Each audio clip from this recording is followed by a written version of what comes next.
Fala galera, bem-vindos a mais um vídeo do canal Coração Rubro-Negro e vou trazer para vocês a coletiva do Felipe Luiz logo após mais uma vitória do Mengão sobre o Vasco no primeiro jogo da semifinal do Carioca, né? Flamengo aí metendo 1 a 0 no Vasco da Gama, colocando um pé aí na final do Campeonato Carioca, né? E vou trazer para vocês o Felipe Luiz falando tudo que rolou no jogo, também respondendo a todas as perguntas dos jornalistas, beleza?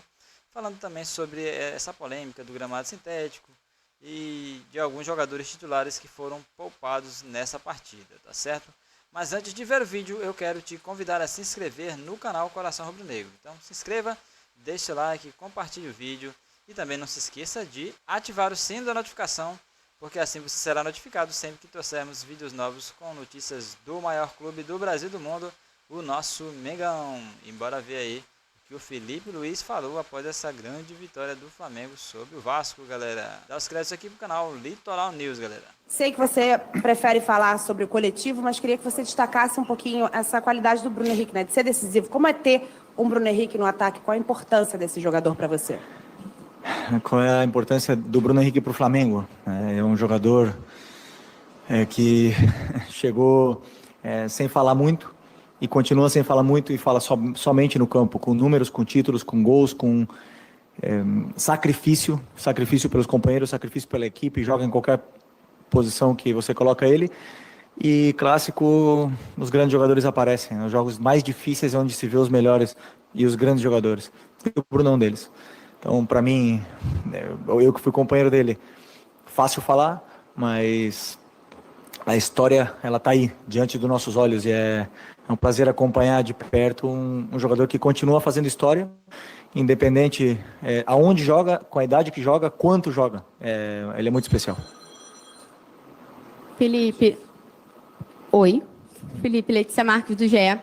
Foi um jogo muito diferente em relação ao último clássico, né, entre as equipes, e também foi um jogo muito diferente do primeiro para o segundo tempo. Queria que você pudesse falar como é que foi essa conversa no vestiário para o Flamengo voltar com uma mudança de postura e até de intensidade na segunda etapa, por favor. Não, o problema são as expectativas, né, que se geram e se criam, e todo mundo espera que o Flamengo vai para o campo artificial e vai performar da mesma forma que performa sempre, que vai ser sempre 5 a 0, e isso aqui não condiz com a realidade, né, do futebol de alto rendimento, a elite do futebol. Não é a verdade, não é assim. O raro e o estranho do futebol é o que aconteceu no primeiro tempo do Maracanã, né, o Flamengo tão superior. Então nós temos que entender que no Vasco joga Coutinho, joga Vegete, jogadores grandes, e que também jogam, que também pressionam, que também sabem não perder a bola e nos colocam em dificuldades. Então as expectativas é sempre de fora, mas nunca afeta dentro, e isso o meu grupo de jogadores sabe muito bem. Continuam com ambição e com humildade para poder continuar em busca de melhorar e evoluir cada dia. O primeiro tempo realmente foi um primeiro tempo mais, digamos, truncado. Tivemos nossos momentos, mas não fomos tão incisivos no terço final, não aproveitamos essas nossas chegadas.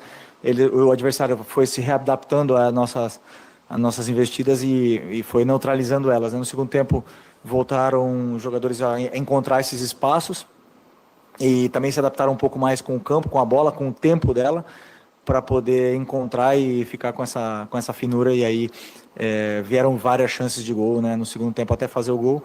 O jogo foi praticamente todo nosso ali nesse segundo tempo. E depois tivemos alguma que outra chance ainda para poder fazer o segundo, mas não foi possível. Um grande resultado contra um grande adversário.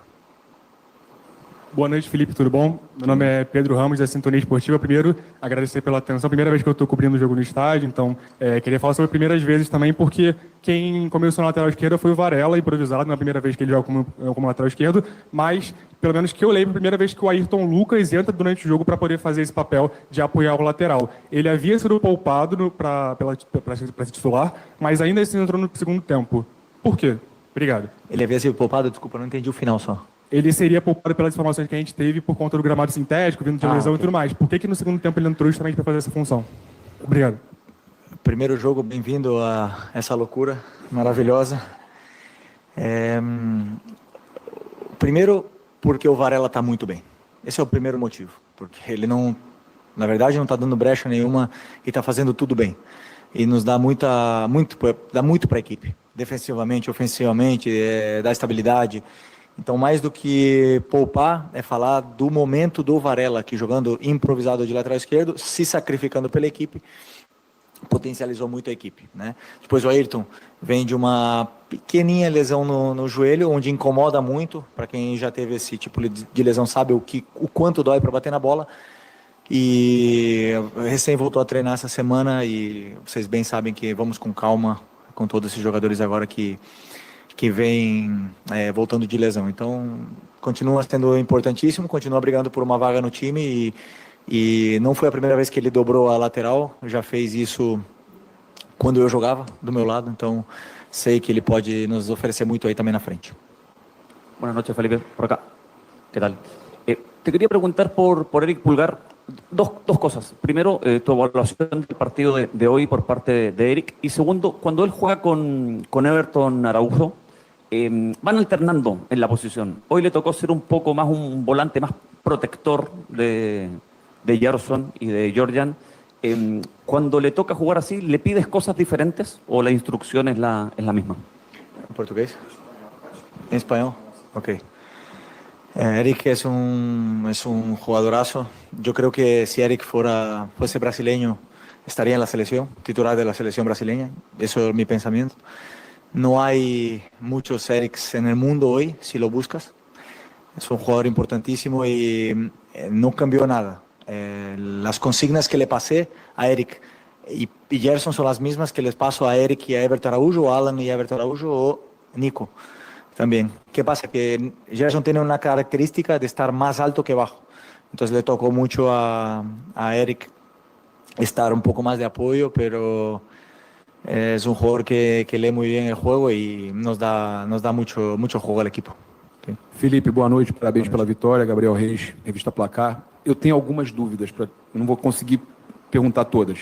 A primeira, você falou semana passada sobre estádios vazios. E para que lutar tanto para trazer um jogo para um estádio vazio, onde eu tenho pessoas de Cuiabá que queriam ver o jogo no Maracanã, vieram para o Carnaval, queriam ver o jogo no Maracanã, mas não quiseram vir para o Engenhão. A outra coisa, para que molhar, isso eu desconheço, estou falando que eu não sei, eu não trabalho nessa parte de preparação de campo, talvez você saiba responder, para que molhar tanto antes e no intervalo um campo de borracha? E a terceira coisa é o quanto está te atrapalhando essa questão de assédio aos jogadores do Flamengo, que aconteceu essa semana com o Luiz Araújo. Até que ponto é assédio? Vou tentar lembrar todas aqui. Primeiro sobre molhar o campo, é fundamental molhar o campo. Esse campo hoje à tarde, quando nós chegamos aqui, facilmente acima de 50 graus essa grama. É muito quente. Os jogadores foram no campo, no aquecimento, falaram que queimava o pé. Então, fundamental. Aí, outra coisa, os jogadores gostam, o jogo fica mais rápido, a bola corre mais e é fundamental molhar essa grama. Essa e todas as outras, né? Quanto mais molhado, todo mundo que joga futebol sabe que é gostoso jogar na chuva, né? Então, todo mundo, a água, ela quer reproduzir a chuva que a bola corre mais. Público.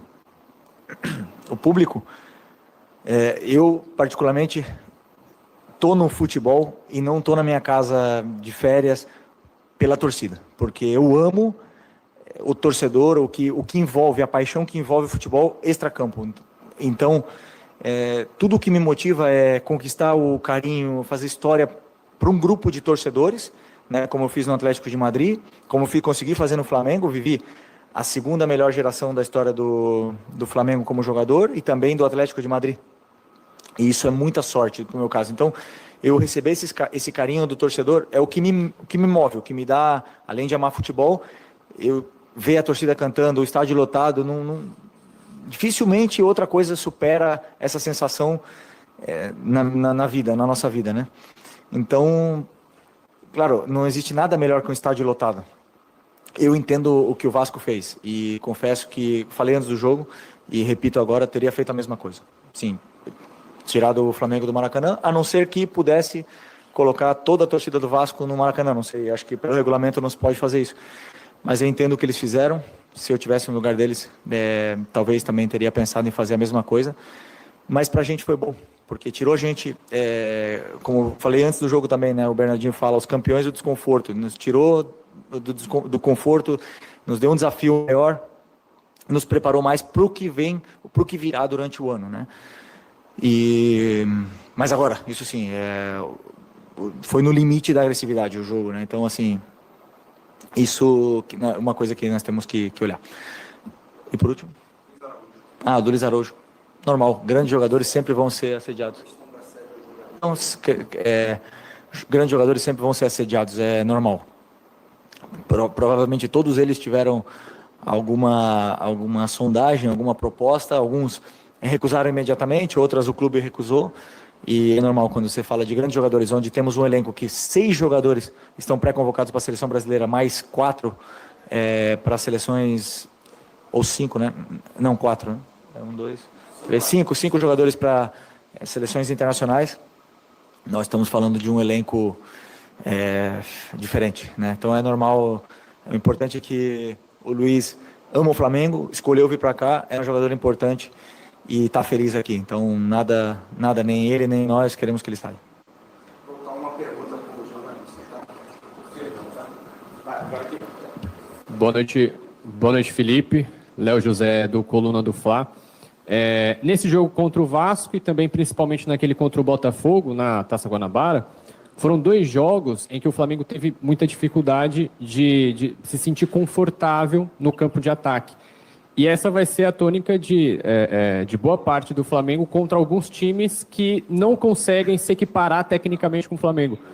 Então, como que agora, depois de boa parte do campeonato já passado, como que você planeja, organiza o restante da temporada para o Flamengo lidar contra esses times que vão jogar de uma forma mais defensiva, vão tentar ali apelar um pouquinho mais para a violência? Como que você trabalha isso no vestiário? Não, os jogadores estão acostumados, né? Acostumados com essas adversidades, com essas dificuldades que os adversários nos colocarão. E que nos colocaram, né? Então é uma coisa natural que, eu repito, né? Sempre é mais fácil destruir que construir. Então quem joga com a bola sempre tem tem que estar fino, tem que estar fresco de ideias, tem que ter uma criatividade, e grande parte dessas soluções passa pelo treinador, onde eu tento que eles possam entender onde estão os espaços do campo.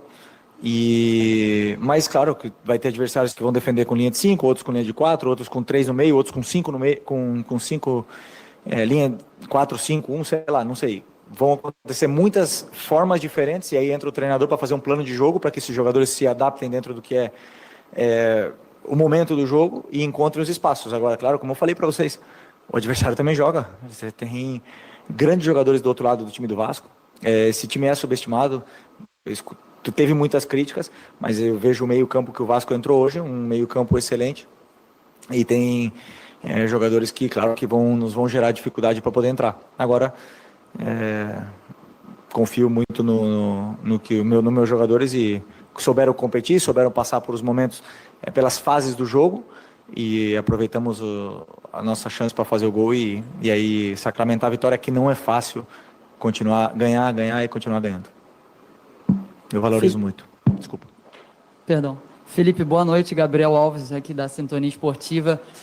O Flamengo só levou um gol, né, desde que o time titular estreou na temporada, né? A solidez defensiva tem sido uma questão dessa temporada. Eu queria saber como você vem trabalhando o sistema defensivo, né, mesmo com Danilo e Alexandro, né, tendo descansados, poupados, né, nessa carga, minutagem do começo do jogo. Então, eu queria saber de você, um gol sofrido, né, sistema defensivo bem sólido, como você vem trabalhando no sistema defensivo do Flamengo. Ok. Eu dou muito valor para a fase defensiva. E a fase defensiva não são os zagueiros e os laterais. A fase defensiva é toda a equipe. E toda a equipe, ela entendeu o modelo de jogo de ataque, mas também de defesa. Então, todos eles participam, todos eles são importantes, têm funções defensivas dentro do campo, por isso que eu falo, quando eles trocam de posições, eles têm que saber o que o outro faz, porque a fase defensiva, ela é tão importante como a fase ofensiva. Por mais que eu seja um treinador que seja fissurado por atacar, e que quero que meu time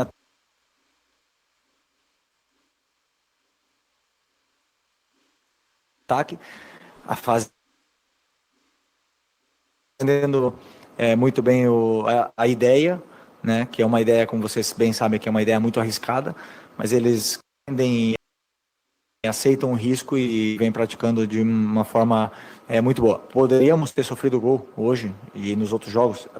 Como eu falei para vocês, em algum momento, claro que nós vamos... esse risco que a gente corre, ele vai... nós vamos sofrer gols, mas a minha forma, que eu escolho que meu time jogue.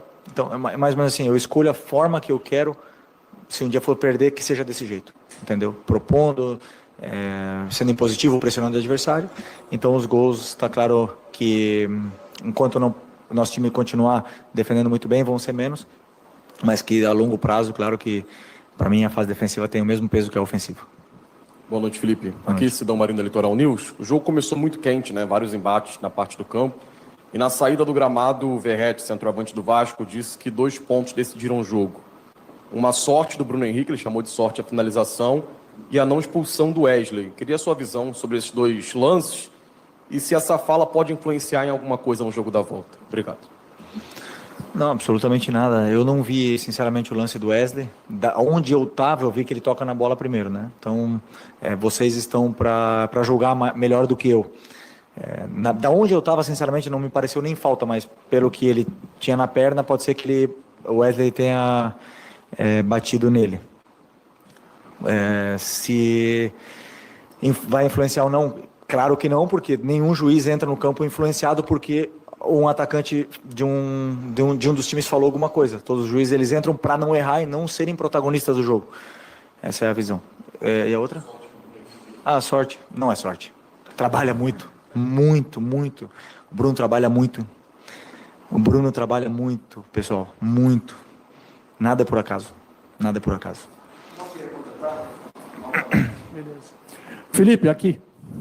Boa noite, parabéns pela vitória, por mais uma vitória. Você tem feito a rodagem do elenco nesse início de temporada. No entanto, um jogador em específico que é, na minha visão, importantíssimo, um dos jogadores mais importantes, aquele que é acima da média, tem jogado menos nesse período. Não por esse corte no pé que aconteceu recentemente, mas num todo. O que acontece com o Nico Dela Cruz? Ele teve algum problema físico nesse início de temporada? Vocês estão preparando ele para o momento certo? Enfim, tem alguma coisa envolvendo o porquê o Nico Dela Cruz jogou menos do que os outros jogadores nesse início? Teve um corte no pé. Com um corte no pé, ele não conseguia vestir a chuteira e nem o tênis. Se um jogador não consegue colocar um tênis ou colocar uma chuteira, ele não pode correr. Se ele não corre, ele descondiciona. E aí, quando ele volta a treinar, quando a cicatriz do pé já permite ele fazer algumas coisas, ele precisa se readaptar novamente aos treinamentos. Isso toda essa parte foi um processo. Nada. Agora, não, como eu falei para vocês, o campo artificial, existem alguns jogadores que precisam de certos cuidados com as articulações. O Nico é um deles. Se o Nico hoje nesse campo artificial, não fosse artificial, desculpa, o Nico jogaria. Mas como foi artificial, eu não coloquei ele. Não ia colocar o Luiz Araújo também, que também teve um problema no joelho, mas precisei colocar ele. Aí tive que deixar ele 60 minutos. Mas não teria colocado também, né? Então, alguns eu posso ir gestionando melhor, outros não. Mas o importante é que todos eles estejam disponíveis quando a nossa equipe mais precisar, que quando vamos entrar numa sequência de jogos. Jogos quarta, domingo. O Nico, como eu falei, ele poderia ter jogado porque o próximo jogo é só no sábado. Então ele tem tempo para recuperar, ele tem tempo para se readaptar. Mas tomei uma decisão minha, única, exclusivamente minha, de não colocar ele porque pensando, daqui uns anos ele vai me agradecer com o joelho dele. É isso. Já passei por isso. Felipe aqui, boa noite. Marcos Martins do canal da KSRN, parabéns pela vitória. Você mesmo comentou sobre a diferença, né, do primeiro para o segundo tempo, em relação às dificuldades do Flamengo.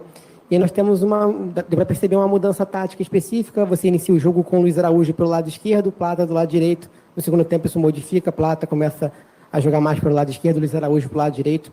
O quanto essa mudança, né, essa mudança de posicionamento entre ambos, contribuiu para a criação do Flamengo e para a melhora do Flamengo no segundo tempo como um todo. Eu sabia que o Luiz estava sendo sacrificado, né, na ponta esquerda, no lado esquerdo, que não é a melhor posição dele, mas ele fez muito bem e faz muito bem essa posição. Já foi importante até mesmo com o Tite nessa posição. Eu já vi um jogador que faz gols, que chuta bem, e é a perna natural dele para ele cruzar e fazer gols. Só que, como é perna natural, gera menos desequilíbrios num contra um. E aí eu também não estava sentindo o Plata tão desequilibrante naquele lado, resolvi trocar no segundo tempo, aproveitei esse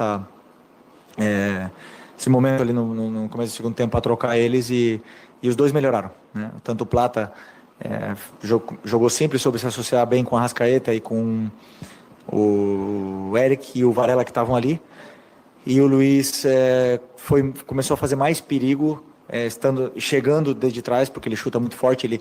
O Luiz, ele tem sensação sempre, ele nos dá a sensação sempre de que ele vai fazer gol, ele vai dar uma assistência, porque ele é um jogador com números, é um jogador perigoso. Então deu certo essa troca, mas claro que sempre o bom do nosso elenco é isso, que eu sei que tem jogadores que podem jogar em várias posições. O Luiz pode jogar por dentro, pode jogar aberto, o Plata também pode jogar dentro, pode jogar aberto, até mesmo o Bruno poderia jogar ali e o Plata de atacante. Então tudo isso é porque o nosso elenco é muito completo. Oi, Felipe, Sérgio Lobo. O Flamengo já entrou nessa semifinal com a vantagem de poder jogar por 2 resultados iguais, né? 2 empates ou uma vitória ou uma derrota, pela mesma diferença. Eu queria saber, com essa vantagem hoje, qual é o tamanho dela na sua cabeça? O que você vai ter uma semana, né? Vai ter a folga e tudo, mas uma semana de preparação para o segundo jogo. O Flamengo já está com uma vantagem que ela ficou maior. O Vasco tem um jogo da Copa do Brasil no meio da semana, quer dizer, não vai ter um foco direto no jogo de sábado. Queria saber qual a vantagem na sua cabeça e para o grupo, visando para chegar na decisão do campeonato. Nenhuma vantagem. Sempre preparo uma semana pensando em ganhar do adversário que vem no final de semana. Nunca vou falar para os jogadores, nós estamos com uma vantagem, não vamos atacar ou vamos mudar a nossa forma de jogar. Ao contrário, começo a semana como sempre, corrigindo e trabalhando em cima do nosso modelo, e mais perto do jogo começamos a trabalhar o plano de jogo em cima do que vai fazer o adversário. Então, não muda, para mim, não muda absolutamente nada. E também meu objetivo é fazer na cabeça dos jogadores que também não mude, que eles continuem ambiciosos, que eles continuem fazendo história, sem tomar gols, fazer gols, ganhar os jogos que vem pela frente e não perder essa ambição que eles têm. Tá bom. Oi, filho, aqui, David Sharp, Antenados na Jogada. Bom, tentar aqui entrar um pouco de tudo que você falou, principalmente na fase ofensiva do Flamengo, né? Porque a fase defensiva só tomou um gol, né? Até agora na temporada. Mas na fase ofensiva, eu queria saber de você que nota você dá, pensando em 10 no que você quer chegar, aonde você quer chegar, que nota você dá até o momento para a fase ofensiva do Flamengo, porque tem mudado muito de jogadores, né? Não tem tido aquele 11, até o Tite gostava de fazer isso, o Sampaoli não, o Sampaoli mudava todos os jogos. Então, baseado nisso, que nota você dá? E sobre o Gerson recuado, né? O Gerson jogou, acho que o segundo jogo seguido que ele joga como segundo volante e não como meia aberto pela direita ali na função dele. As notas quem dão são vocês, né? Eu não dou nota para o ataque, eu avalio rendimento, avalio as posições, se elas estão bem ocupadas, se as funções estão sendo bem executadas, se os jogadores estão fazendo o que eu peço, é isso que eu avalio. E hoje, por exemplo, existe uma pequena mudança, uma leve mudança nos mecanismos de ataque pela velocidade do campo artificial. Quando você toca essa bola, a bola não para, ela sai do campo. Então, os passes, né, muitas vezes seriam passes que poderiam acabar em gol e não acabaram. Nem era isso que tu me perguntou, né? Mas vamos lá. Mas eu avalio o movimento que está sendo feito, eu avalio a relação socioafetiva entre os jogadores, essa química que eles têm e as relações de distância. É isso que eu avalio. A nota deles, tem dias que eles vão estar melhor, tem dias que eles vão estar pior, tem dias que o Luiz Araújo vai acertar um chute na gaveta de 30 metros, tem dias que ele vai chutar a bola para fora, tem dia que o Bruno vai chutar e vão chamar sorte, né? E tem dias que ele vai fazer um gol de cabeça e é assim. Mas são jogadores muito determinantes de ataque, muito determinantes. E ainda tem Pedro, tem Juninho, tem Cebola, tem Michael. Então são jogadores que fazem a diferença, entendeu? Independente de quem jogue. Já jogamos sem o Arrasca, jogamos com o Arrasca, já jogamos com o Gerson de 10, já jogamos o Gerson na meia agora, respondendo a tua pergunta sobre o Gerson. Pode jogar em todas essas posições, ele se autodenomina o Coringa do Flamengo, e ele pode fazer todas elas e muito bem, né? E essa função que eu jogo hoje, eu quis reunir muitos jogadores ofensivos no time para tentar furar essa defesa que defende muito bem, do Vasco, do Carille, e decidi botar o Gerson de volante e botar 4 jogadores de ataque na frente. E com isso eu ajudei o Dorival, que é ali onde ele joga na seleção. Okay. Felipe, boa noite. O Flamengo, no profissional, não tem compromisso no meio de semana, mas o Sub-20 tem, inclusive, jogando nesse momento, vocês terminou a partida, está goleando o Olímpia, né? Está 5-1. Você pretende observar também os garotos, né? E vários deles, inclusive, foram campeões com você no Mundial no ano passado. O Flamengo está perseguindo também, com a conquista da Libertadores, essa classificação para o Mundial Interclubes, né? Queria que você falasse a respeito desse pontapé inicial que está sendo muito bem feito pelo Flamengo, com essa goleada sobre o Olímpia, né? E essa missão que eles têm agora nessa competição. Estou feliz porque eu não sabia do resultado, porque eu tirei 2 jogadores, né, dessa lista, que foi o Iago e o Wallace. E vocês viram, e eu fico muito feliz quando eu falo disso, desses meninos, do Wallace, por exemplo, que foi um cara que eu, no Sub-20, caramba, a gente teve muito debate, eu e ele. E ele evoluiu demais, ele cresceu muito, e eu ver ele entrando e dando a vida do jeito que ele deu e ajudando tanto a equipe me realiza, entendeu? Eu tenho muito carinho por esses meninos. O Sub-17 que eu treinei, esses meninos do Sub-17 talvez seja o meu primeiro amor, porque foi a primeira vez que eu fui treinador, eu tinha um carinho muito especial com eles. Todos eles agora estão vindo, treinando comigo e estão jogando. Alguns vieram para o jogo hoje. O Wanderson e o Lucas vieram para o jogo. O Léo Nanete treina comigo toda semana. Então é muito legal tudo isso que eu estou vivendo, né? Com esses meninos que agora vêm subindo. E importante, eu vou assistir o jogo. Com certeza amanhã eu vou assistir o jogo, porque eu quero também avaliar qual deles está tocando na porta, qual deles merece estar comigo. Então, eu tenho esse contato também com o Noval e com o Kleber para saber, e ele me dá feedback não só dentro de campo, extra-campo, porque é importante a gente estar muito conectado, e porque são o futuro, né? E ali tem jogadores interessantes que um dia vão estar aqui no profissional, do mesmo jeito que está Matheus Gonçalves, Everton Araújo e muitos outros que permaneceram aqui no profissional durante muito tempo. Então aí, galera, você curtiu a coletiva do Felipe Luiz, falando aí tudo sobre essa vitória do Flamengo de 1-0 aí sobre o Vasco da Gama, né? Então, o Flamengo aí colocando já um pé na final do Carioca e provavelmente vai enfrentar aí o Fluminense se passar, né? Bora ver aí. E se você gostou do vídeo, eu quero te convidar a se inscrever no canal. Então se inscreva aí, dê essa moral para nós aí, nos ajude a bater a meta aí de 6.000 inscritos, né? E também deixe seu like no vídeo, compartilhe para dar uma moral aí, certo? E ative o sininho da notificação para não perder nenhum vídeo do canal, tá bom? Então, até o nosso próximo vídeo com mais notícias do Flamengo no canal Coração Rubro Negro.